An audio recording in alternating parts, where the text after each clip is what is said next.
இந்த உஸ்மான் ஹாதி என்ற நபரை அடையாளம் தெரியாத நபர்கள் அவர் போயிட்டு இருக்கும் போது சுட்டிருக்காங்க. அந்த துப்பாக்கி சூட்டில் உஸ்மான் ஹாதி பலத்த காயமுடன் முதல்ல டாக்கா மருத்துவமனையில் சேர்க்கப்பட்டு பின்னர் அரசாங்க செலவில் சிங்கப்பூர் மருத்துவமனையில் சேர்க்கப்பட்டுள்ளார். ஒரு காலத்துல இந்தியாலையும் யாசின் மாலிக் என்று எல்லோரும் அறியப்பட்ட JKLF தீவிரவாதியை அரசாங்க செலவில் நாம் இதய அறுவை சிகிச்சைக்காக அரசாங்கமே செலவு செய்து அவரை அமெரிக்காவுக்கு வரை அனுப்பி வைத்தது. அரசாங்கமே ஒரு செயலற்ற, நிர்வாக திறனற்ற, ஒரு நெறியற்ற ஒரு அரசியல் தலைமையின் பண்பு இப்படிதான் இருக்கும்ன்றதுக்கு ஒரு உதாரணம். யூனிஸ் அவரை சிங்கப்பூர்ல அட்மிட் பண்ணி அதுக்கப்புறம் சிகிச்சை பலனின்றி உஸ்மான் ஹாதி இறந்து விட்டதால் அங்கே இந்த ஜூலை இயக்கம் மூவ்மெண்ட் திரும்பவும் பிரச்சனை தொடங்கியது.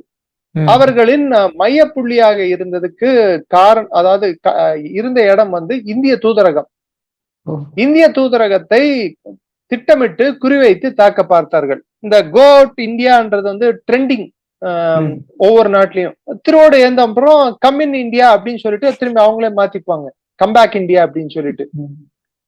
அது மால்டீவ்ஸ் ஆகட்டும், இல்ல பங்களாதேஷ் ஆகட்டும், பாகிஸ்தானால கேட்க முடியாது. கேட்டாங்கன்னா அங்க திரும்பி ராணுவத்துக்கு வேலை இருக்காது. சோ அதை விட்டுருங்க, அது விதி வேலை. இப்போ இந்திய தூதரகத்தின் மீது என்று முற்றுகை போராட்டம் நடத்தப்பட்டது?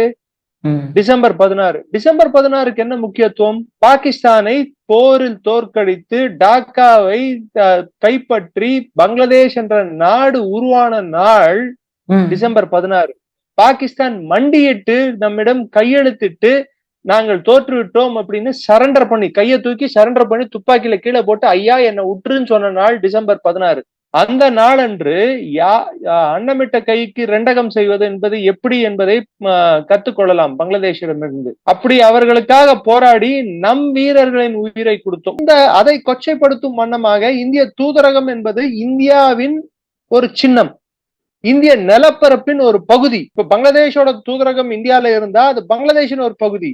அதே போல் இந்திய தூதரகம் பங்களாதேஷ்ல இருந்தா அது இந்தியாவின் ஒரு பகுதி.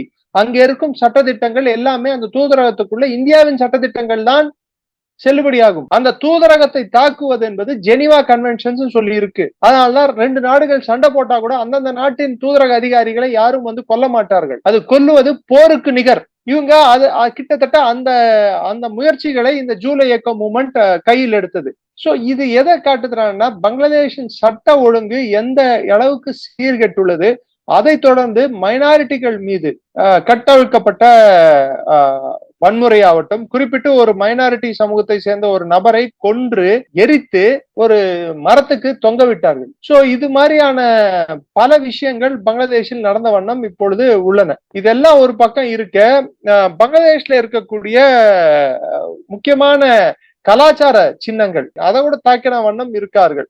இந்த வன்முறையில நம்ம பார்க்கக்கூடிய சில விஷயங்கள், சோட்டகிராம், குறிப்பிட்டு சொல்லணும்னா இந்தியா பார்டர் பகுதியில இருக்கக்கூடிய ராஜ்ஷாஹில NCP கட்சியை சேர்ந்த அஸ்னத் அப்துல்லா அப்படின்னு சொல்லக்கூடிய ஒரு நபர், அதாவது நேஷனல் சிட்டிசன்ஸ் பார்ட்டியை சேர்ந்த நபர், சிலிகுரி காரிடாரை நாங்கள் துண்டிப்போம், லார்ஜர் பங்களாதேஷை உருவாக்குவோம், அதாவது பெரிய பங்களாதேஷை உருவாக்குவோம், இந்தியாவின் 7 சிஸ்டர்ஸ் அதாவது வடகிழக்கு மாகாணங்களையும் சேர்த்து நாங்கள் பங்களாதேஷுடன் இணைத்து ஒரு பெரிய பங்களாதேஷை உருவாக்குவோம்.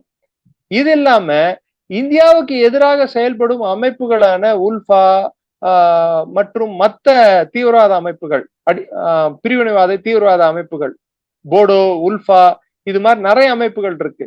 இந்த அமைப்புகளுக்கு நாங்கள் இடம் கொடுப்போம் இந்தியா மீது தாக்குதல் நடத்துவதற்கு திட்டவட்டமாக பப்ளிக் மீட்டிங்லயே அறிவிச்சாங்க. இதை தொடர்ந்து இந்திய தூதரக அவர்களை கூப்பிட்டு இதெல்லாம் ரெட் லைனை கிழிச்சிட்டாங்க. இதுக்கு மேல இந்த கோடை தாண்டினா உங்களுக்கு வரக்கூடிய பிரச்சனைகளுக்கு நாங்கள் பொறுப்பல்ல அப்படின்னு சொல்லி ஒரு பக்கம் ராணுவத்தையும் பார்டர் செக்யூரிட்டி போர்ஸையும் பெரிய அளவில் பங்களாதேஷ் பார்டர் சுத்தி குவித்துள்ளார்கள். ஏன்னா பங்களாதேஷ் பார்டர் 4096 கிலோமீட்டர். அதிலும் குறிப்பிட்டு முர்ஷிதாபாத் போன்ற ஒரு இடத்தில், அதாவது வெஸ்ட் பெங்கால் மாத்திரம் சில மாவட்டங்கள் மாத்திரம் 600 கிலோமீட்டர் கிட்டத்தட்ட ரொம்ப ஃப்ரீ பேசேஜா இருக்கு. இப்போ அங்க ரோந்து பிணிகள் துரிதப்படுத்தப்பட்டுள்ளன. மிகப்பெரிய அளவில் எல்லை பாதுகாப்பு படை அங்கே செக் போஸ்ட் அமைச்சு பிளஸ் அக்ரசிவ் பெட்ரோலிங் அப்படின்வாங்க, அதை பண்ணிட்டு இருக்காங்க. அத்துமீறினால் சுடுவோம் அப்படின்ட்டு. சோ இப்போ இந்த தருவாயில் பங்களாதேஷ் இந்திய தூதரகம் வந்து அங்க வந்து டெப்டி ஹை கமிஷன்ஸ் நிறைய இடத்துல இருக்கு. அவங்க என்ன பண்ணிருக்காங்க, விசா கொடுப்பதை நிறுத்தி உள்ளார்கள் பங்களாதேசிகளுக்கு.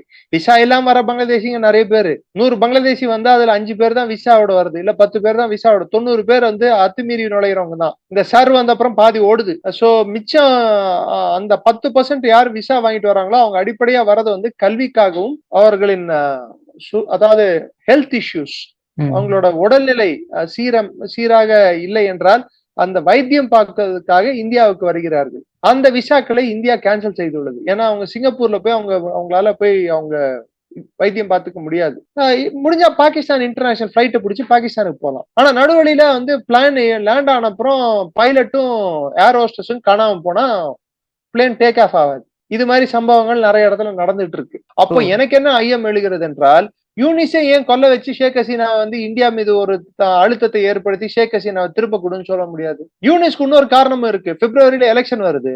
ஆமா, இந்த மாதிரி வன்முறையை கட்டவிழ்த்து விட்டு சட்ட ஒழுங்கை சீரழிய விட்டால் எலெக்ஷனை நடத்தாம இன்னும் கொஞ்ச நாள்ல ஆட்சி புரிஞ்சுக்கலாம்ல. பதவி அதாவது ஒழுங்காக மக்களால் தேர்ந்தெடுக்கப்படாம எப்படி ஜாலியா இருக்கலாம் சொல்றதுக்கு யூனிஸ் ஒரு பர்ஃபெக்ட் எக்ஸாம்பிள் இல்ல. சோ யூனிஸ் எதுவும் ட்ரை பண்ணுவாரா இல்லையா, நீங்களே சொல்லுங்க. சோ இது என்ன பொறுத்த வரைக்கும் யூனிஸ் பண்றதுக்கும் சாத்தியக்கூறு உண்டு. அன்னோன் கன்மென் தான் சொல்றாங்க. அன்னோன் கன்மென் என்னும் போது ஐடென்டிஃபை பண்ண முடியல. ஐடென்டிஃபை பண்ணா யாருன்னு சொல்லு, போட்டோ போடு.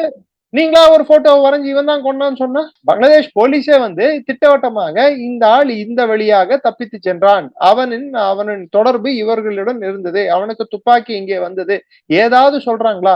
இவர்கள் அவாமி லீகாக இருக்கலாம், இந்தியாவை சேர்ந்தவர்களாக நீ என்ன எல்லாமே வந்து ஒரு கூற்றுல உங்க இஷ்டத்துக்கு வாய்க்கு வந்ததை பேசிட்டு உட்காந்துட்டு இருப்பீங்களா? அப்போ போலீஸ் வந்து யூனிஸிடம் சேர்ந்து அவர்களே கூட கொண்டிருக்கலாம். ஷேக் ஹசீனாவை திரும்ப அதாவது இந்தியா மீது அழுத்தம் கொடுப்பதற்கும், அங்க தேர்தல் முன்னாடி வன்முறையை கட்டவிழ்த்து விடுவதற்கும், தேர்தலை தள்ளி போடுவதற்கும். ஏன்னா கிட்டத்தட்ட ஜனவரி வந்துருச்சு, இப்போ பிப்ரவரியில எலெக்ஷனு. அப்ப யூனிஸோட பதவி காலம் எவ்வளவு இருக்கு? மிஞ்சி போனா 40 நாள் 45 நாள். அப்ப அவர் பதவியை தக்க வச்சுக்கிறதுக்கு தானே எல்லா முயற்சிகளும் எல்லா சதி வேலையும் செய்யறதுக்கு வாய்ப்பு உண்டு. இந்த அளவுல முதலை கண்ணீர் வடிக்கும் விதமாக உஸ்மான் ஆதியின் இறுதி சடங்கில் யூனிஸ் போய் பங்கேற்றுள்ளார். பங்களாதேஷ் கொடி போர்த்தப்பட்டு அரசு மரியாதையுடன் அடக்கம் செய்யப்பட்டுள்ளது. அதன் பிற்பாடும் கலவரம் வெடித்துள்ளது. இந்த கலவரத்தை யார் தொடர்ந்த வண்ணம் உள்ளார்கள்? யூனிஸின் பேச்சு, இந்த உஸ்மான் ஆதியை கொன்ன பிற்பாடு யூனிஸின் பேச்சு ஷேக் ஹசீனா மீதுதான் பாய்ந்தார். அவர் ஷேக் ஹசீனா தான் செய்தார், ஷேக் ஹசீனா தான் இதற்கு காரணம், ஷேக் ஹசீனா தான் இதற்கு பின்புலமாக இருந்தார், அப்படி திட்டவட்டமாக தெரிவிப்பதற்கு யூனிஸிடம் என்ன தரவுகள் இருக்கின்றன? அப்ப எப்படி கன்க்ளூஷன்? ஒரு இன்வெஸ்டிகேஷன் நடக்கிறதுக்கு முன்னாடி இவங்க தான் பண்ணிருப்பாங்கன்னு சொல்றதுக்கு யூனிஸ் என்ன பெரிய டிடெக்டிவா, ஷெர்லாக் ஹோம்ஸா? 80 வயசு ஷெர்லாக் ஹோம்ஸ் போல இருக்கு சார். பட் நீங்க சொன்ன மாதிரி ஒருவேளை வந்து ஃபாரின் கண்ட்ரிஸ் ஏதாவது இதுல இன்வால்வ்மெண்ட் இருக்குன்னு நினைக்கிறீங்களா? சான்ஸ் இருக்கலாம், பாகிஸ்தான் இன்வால்வ்மெண்ட்டும் இருக்கலாம். பங்களாதேஷ்ல வந்து ஏன்னா இதுக்கு முன்னாடி சில நாட்களுக்கு முன்னாடி கலிதா ஜியாவின் உடல்நிலை கவலைக்கிடமாக இருக்கும் போது இந்தியா வந்து பிரதமர் மோடி கலிதா ஜியாவின் உடல்நலம் சீரடைய வேண்டும் என்று ஒரு மெசேஜ் போட்டிருந்தாரு. அவர்களுக்கு என்ன உதவி வேண்டும் என்றாலும், அதாவது ஹெல்த் கிரவுண்ட்ஸ்ல என்ன உதவி வேண்டும் என்றாலும் இந்தியா கொடுக்க தயார் என்று சொல்லியிருந்தார். பல நாட்களாக பிஎன்பிக்கும் இந்தியாவுக்கும் இருந்த ஒரு உரசல் போக்கானது மெதுவாக குறைந்த வண்ணம் உள்ளது. அவாமி லீக் ஷேக் ஹசீனாவை பேன் செய்தா கூட, அவங்களோட கட்சி ஆட்களை பேன் செய்தா கூட, அவர்கள் கட்சியை பேன் செய்தால் கூட ஷேக் ஹசீனாவுக்கு இந்தியா புகலிடம் கொடுத்துள்ளது. இங்கே இருக்கும் அதிமேதாவிகள் என்ன சொல்கிறார்கள் என்றால், ஷேக் ஹசீனாவை ஏன் நம் ஸ்வீடனுக்கோ நார்வேக்கோ அனுப்பி வைக்க கூடாது என்று. நான் கேட்கறது என்னடான்னா, ஒரு ஆள் ஒரு கஷ்டம்னு சொல்லி ஒரு வீட்டுக்கு வந்து வராரு, நம்ம விருந்தாளியோ நம்ம நண்பரோ ஒரு கஷ்டம் சொல்லி வர்றாரு. வந்த நண்பரை வீட்டுல வச்சு உபசரிக்கிறது வந்து இந்திய பண்பாடா, இல்ல காட்டி கொடுத்து போட்டு தள்ளிடுன்னு சொல்றது இந்திய பண்பாடா? எது நம்மளோட பண்பாடு? கூப்பிட்டு வச்சு உபசரிக்க தான் சார். ஒருவேளை வந்து இதே மாதிரி இந்தியாவுக்கு ஃபாரின் கண்ட்ரில ஏதாவது நடந்ததுன்னா சார், இப்ப நம்ம இந்தியாவுல ஏதாவது ஒருத்தர் பிரச்சனை பண்ணிட்டு ஃபாரின் கண்ட்ரி போய் ஒளிஞ்சுக்கிறாரு, இல்ல அங்க போய் அவங்களோட நட்புறவுல இருக்கிறாரு. ஷேக் ஹசீனா என்ன செயலில் ஈடுபட்டார்? ஷேக் ஹசீனா மீது ஒரு தரப்பான கோர்ட் வர்டிக்ட் இருக்கே தவிர்த்து ஷேக் ஹசீனா மீது என்ன குற்றச்சாட்டுகள் இருக்கின்றன? நீங்க ஹேண்ட் ஓவர் பண்ணுன்னு சொன்னா யூனிஸுக்கு என்ன அங்கீகாரம் இருக்கிறது? யூனிசன் மக்களால் தேர்ந்தெடுக்கப்பட்ட தலைவரா?